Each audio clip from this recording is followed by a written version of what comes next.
আসসালামু আলাইকুম প্রিয় দেশবাসী, আপনাদের সামনে একজন কুলাঙ্গারকে পরিচয় করায় দিই। সে হয়েছে সাইদের মামা। মান্দার সেরি তুই যে কিনো গড়ে যাইবে এই গড়টাই নষ্ট হয়ে যাইব গা। তুই নয়তো তুই মান্দার সেরি। একটা মিথ্যাবাদী নারীর স্বামী অল্প বয়সে মারা যায় কি কারণ এটা আপনারা জানেন না।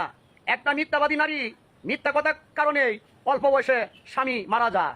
আমাদের কিশোরগঞ্জের রাব্বি সাহেব বলছেন উনির মা উনির এমন শিক্ষা দিছে, মানে সে শিক্ষা লয়া উনি চলে।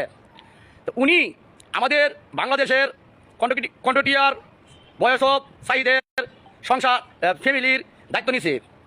ফ্যামিলির দায়িত্ব যে কীভাবে পালন করানো লাগে আর কীভাবে দায়িত্ব নেওয়ান লাগে উনির মা উনির এই শিক্ষাটা দিছে না।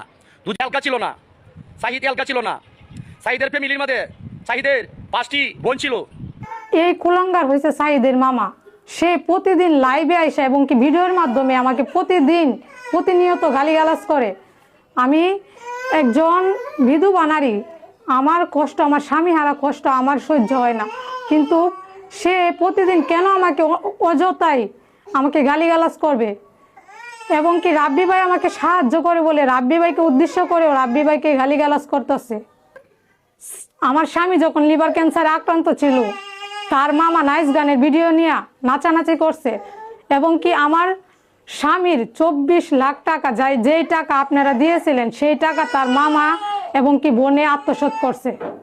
সেটার প্রতিবাদ আমি করছি বইলাই এবং কি আইনি ব্যবস্থা নিছি বইলাই তারা আমার পিছনে উঠে পড়ে লাগছে, গালিগালাজ করে এবং কি অনেক কিছু লাইভে আসা বলে এবং কি ভিডিওর মাধ্যমে অনেক কিছু আমাকে নিয়ে বলে। আমি এখন বাধ্য হয়েছি আইনি ব্যবস্থা নিব এবং কি তার নামে মানহানির মামলা করব। কারণ একজন বিধবা মহিলাকে কিসের জন্য অযথায় গালিগালাজ করবে।